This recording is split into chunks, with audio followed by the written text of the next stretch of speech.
2 Kings 5. Naaman, commander of the army of the king of Syria, was a great man with his master and in high favor, because by him the Lord had given victory to Syria. He was a mighty man of valor, but he was a leper. Now the Syrians on one of their raids had carried off a little girl from the land of Israel, and she worked in the service of Naaman's wife. She said to her mistress, "Would that my lord were with the prophet who is in Samaria. He would cure him of his leprosy." So Naaman went in and told his lord, Thus and so spoke the girl from the land of Israel. And the king of Syria said, "Go now, and I will send a letter to the king of Israel." So he went, taking with him 10 talents of silver, 6,000 shekels of gold, and 10 changes of clothing. And he brought the letter to the king of Israel, which read, "When this letter reaches you, know that I have sent to you Naaman my servant, that you may cure him of his leprosy." And when the king of Israel read the letter, he tore his clothes and said, "Am I God to kill and to make alive, that this man sends word to me to cure a man of his leprosy? Only consider and see how he is seeking a quarrel with me." But when Elisha, the man of God, heard that the king of Israel had torn his clothes, he sent to the king, saying, "Why have you torn your clothes? Let him come now to me, that he may know that there is a prophet in Israel." So Naaman came with his horses and chariots and stood at the door of Elisha's house. And Elisha sent a messenger to him, saying, "Go and wash in the Jordan 7 times, and your flesh shall be restored, and you shall be clean." But Naaman was angry and went away, saying, Behold, I thought that he would surely come out to me, and stand and call upon the name of the Lord his God, and wave his hand over the place and cure the leper. Are not Abana and Pharpar, the rivers of Damascus, better than all the waters of Israel? Could I not wash in them and be clean? So he turned and went away in a rage. But his servants came near and said to him, "My father, it is a great word the prophet has spoken to you. Will you not do it? Has he actually said to you, 'Wash and be clean'?" So he went down and dipped himself 7 times in the Jordan, according to the word of the man of God. And his flesh was restored like the flesh of a little child, and he was clean. Then he returned to the man of God, he and all his company, and he came and stood before him. And he said, Behold, I know that there is no God in all the earth but in Israel. So accept now a present from your servant. But he said, "As the Lord lives before whom I stand, I will receive none." And he urged him to take it, but he refused. Then Naaman said, If not, please let there be given to your servant 2 mules' load of earth. For from now on your servant will not offer burnt offering or sacrifice to any god but the Lord. In this matter may the Lord pardon your servant. When my master goes into the house of Rimmon to worship there, leaning on my arm, and I bow myself in the house of Rimmon. When I bow myself in the house of Rimmon, the Lord pardoned your servant in this matter." He said to him, "Go in peace." But when Naaman had gone from him a short distance, Gehazi, the servant of Elisha, the man of God, said, "See, my master has spared this Naaman, the Syrian, in not accepting from his hand what he brought. As the Lord lives, I will run after him and get something from him." So Gehazi followed Naaman. And when Naaman saw someone running after him, he got down from the chariot to meet him and said, Is all well? And he said, "All is well, my master has sent me to say, there have just now come to me from the hill country of Ephraim 2 young men of the sons of the prophets. Please give them a talent of silver and 2 changes of clothing." And Naaman said, Be pleased to accept 2 talents. And he urged him, and tied up 2 talents of silver in 2 bags, with 2 changes of clothing, and laid them on 2 of his servants. And they carried them before Gehazi. And when he came to the hill, he took them from their hand, and put them in the house. And he sent the men away, and they departed. He went in and stood before his master. And Elisha said to him, "Where have you been, Gehazi?" And he said, Your servant went nowhere. But he said to him, Did not my heart go when the man turned from his chariot to meet you? Was it a time to accept money and garments, olive orchards and vineyards, sheep and oxen, male servants and female servants? Therefore the leprosy of Naaman shall cling to you and to your descendants forever. So he went out from his presence a leper like snow. 2 Kings 6. Now the sons of the prophets said to Elisha, See, the place where we dwell under your charge is too small for us. Let us go to the Jordan, and each of us get there a log, and let us make a place for us to dwell there. And he answered, Go.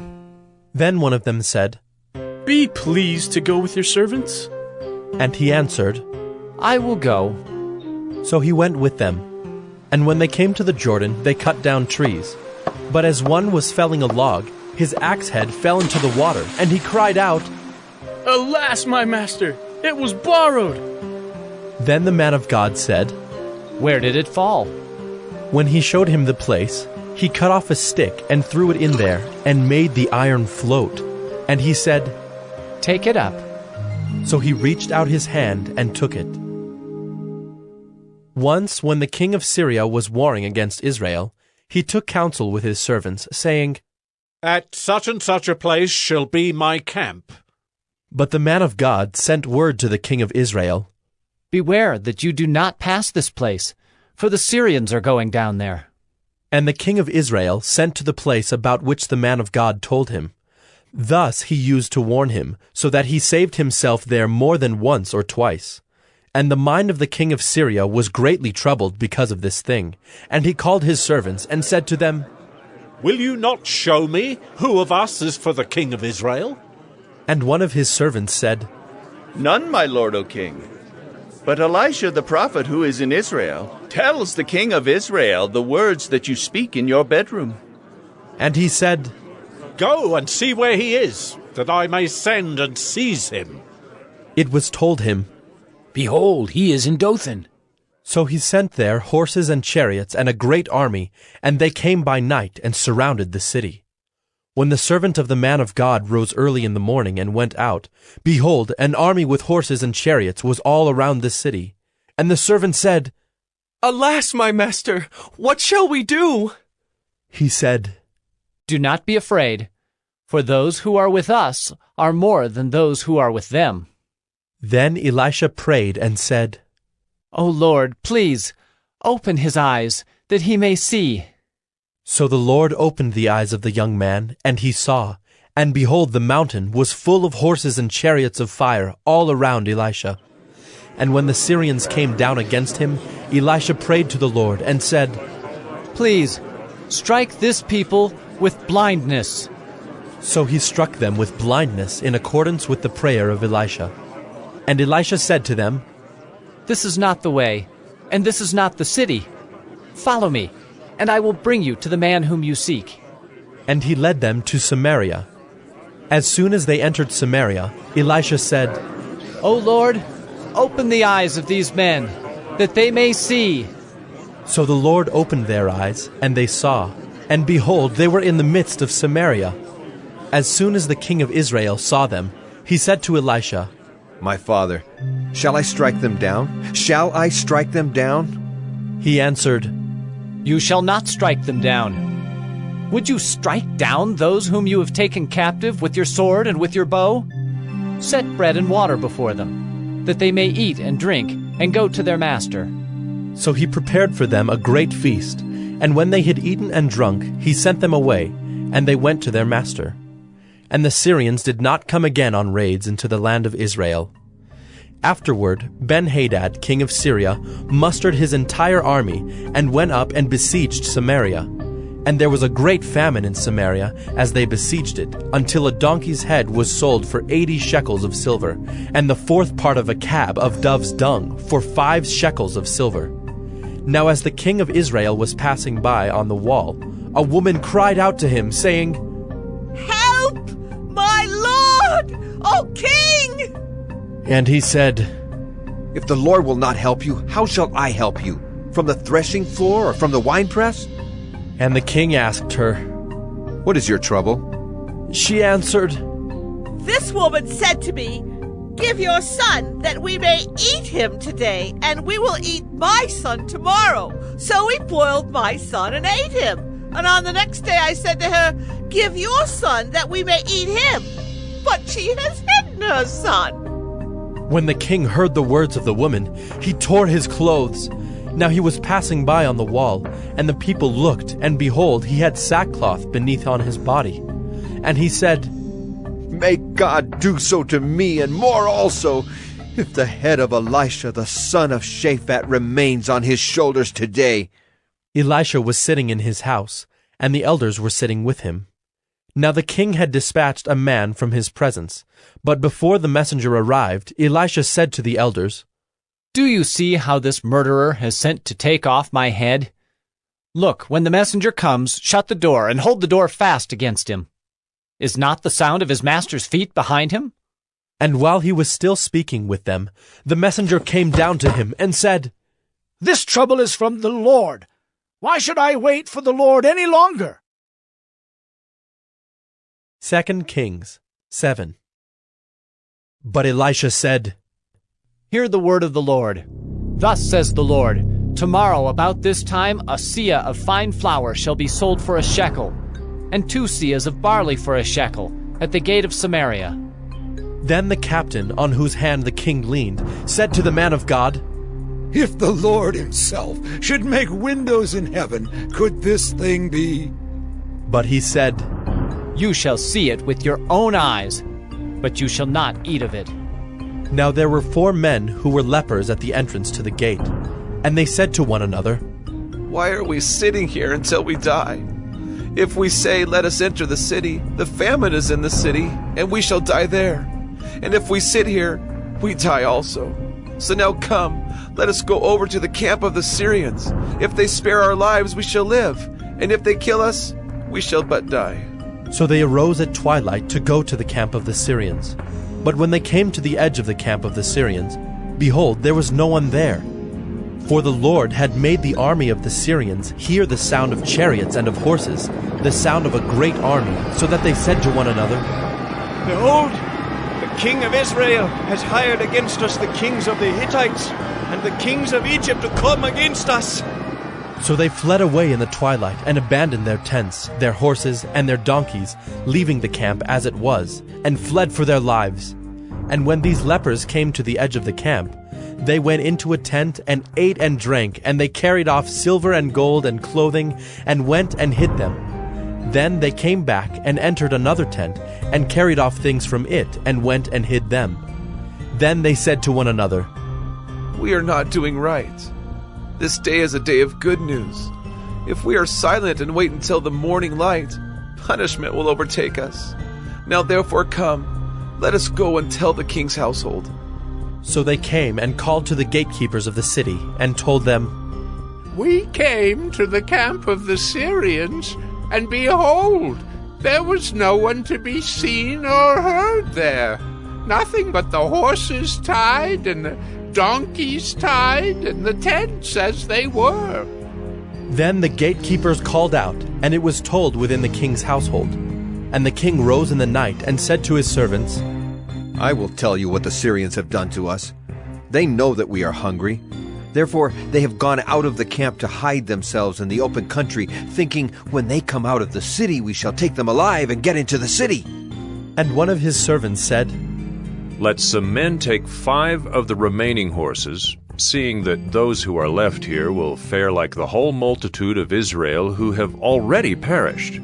Let us send and see. So they took 2 horsemen, and the king sent them after the army of the Syrians, saying, Go and see. So they went after them as far as the Jordan, and behold, all the way was littered with garments and equipment that the Syrians had thrown away in their haste. And the messengers returned and told the king. Then the people went out and plundered the camp of the Syrians. So a seah of fine flour was sold for a shekel, and 2 seahs of barley for a shekel, according to the word of the Lord. Now the king had appointed the captain, on whose hand he leaned, to have charge of the gate. and the people trampled him in the gate so that he died, as the man of God had said when the king came down to him. For when the man of God had said to the king, 2 seahs of barley shall be sold for a shekel, and a seah of fine flour for a shekel, about this time tomorrow in the gate of Samaria. The captain had answered the man of God, If the Lord himself should make windows in heaven, could such a thing be? And he had said, You shall see it with your own eyes, but you shall not eat of it. And so it happened to him, for the people trampled him in the gate, and he died. 2 Kings 8. Now Elisha had said to the woman whose son he had restored to life, Arise and depart with your household, and sojourn wherever you can, for the Lord has called for a famine, and it will come upon the land for 7 years. So the woman arose and did according to the word of the man of God. She went with her household and sojourned in the land of the Philistines 7 years. And at the end of the 7 years, when the woman returned from the land of the Philistines, she went to appeal to the king for her house and her land. Now the king was talking with Gehazi, the servant of the man of God, saying, Tell me all the great things that Elisha has done. And while he was telling the king how Elisha had restored the dead to life, behold, the woman whose son he had restored to life appealed to the king for her house and her land. And Gehazi said, My lord, O king, here is the woman, and here is her son whom Elisha restored to life. And when the king asked the woman, she told him. So the king appointed an official for her, saying, Restore all that was hers, together with all the produce of the fields from the day that she left the land until now. Now Elisha came to Damascus. Ben-Hadad, the king of Syria, was sick, and when it was told him, The man of God has come here, the king said to Hazael, Take a present with you, and go to meet the man of God, and inquire of the Lord through him, saying, Shall I recover from this sickness? So Hazael went to meet him, and took a present with him, all kinds of goods of Damascus, 40 camel loads. When he came and stood before him, he said, Your son Ben-Hadad, king of Syria, has sent me to you, saying, Shall I recover from this sickness? And Elisha said to him, Go, say to him, You shall certainly recover. But the Lord has shown me that he shall certainly die. And he fixed his gaze and stared at him until he was embarrassed. And the man of God wept. And Hazael said, Why does my lord weep? He answered, Because I know the evil that you will do to the people of Israel. You will set on fire their fortresses, and you will kill their young men with the sword, and dash in pieces their little ones, and rip open their pregnant women. And Hazael said, What is your servant, who is but a dog, that he should do this great thing? Elisha answered, The Lord has shown me that you are to be king over Syria. Then he departed from Elisha and came to his master, who said to him, What did Elisha say to you? And he answered, He told me that you would certainly recover. But the next day he took the bedcloth and dipped it in water, and spread it over his face till he died. And Hazael became king in his place. In the 5th year of Joram, the son of Ahab, king of Israel, when Jehoshaphat was king of Judah, Jehoram the son of Jehoshaphat, king of Judah, began to reign. He was 32 years old when he became king, and he reigned 8 years in Jerusalem. And he walked in the way of the kings of Israel, as the house of Ahab had done, for the daughter of Ahab was his wife. And he did what was evil in the sight of the Lord. Yet the Lord was not willing to destroy Judah for the sake of David his servant, since he promised to give a lamp to him and to his sons forever. In his days Edom revolted from the rule of Judah and set up a king of their own. Then Joram passed over to Zair with all his chariots and rose by night. And he and his chariot commanders struck the Edomites who had surrounded him, but his army fled home. So Edom revolted from the rule of Judah to this day. Then Libnah revolted at the same time. Now the rest of the acts of Joram and all that he did, are they not written in the book of the Chronicles of the kings of Judah? So Joram slept with his fathers, and was buried with his fathers in the city of David. and Ahaziah his son reigned in his place. In the 12th year of Joram the son of Ahab, king of Israel, Ahaziah the son of Jehoram, king of Judah, began to reign. Ahaziah was 22 years old when he began to reign, and he reigned 1 year in Jerusalem. His mother's name was Athaliah. She was a granddaughter of Omri, king of Israel. He also walked in the way of the house of Ahab, and did what was evil in the sight of the Lord, as the house of Ahab had done, for he was son-in-law to the house of Ahab. He went with Joram the son of Ahab to make war against Hazael king of Syria at Ramoth-Gilead, and the Syrians wounded Joram. And King Joram returned to be healed in Jezreel of the wounds that the Syrians had given him at Ramah when he fought against Hazael king of Syria. And Ahaziah the son of Jehoram king of Judah went down to see Joram the son of Ahab in Jezreel because he was sick.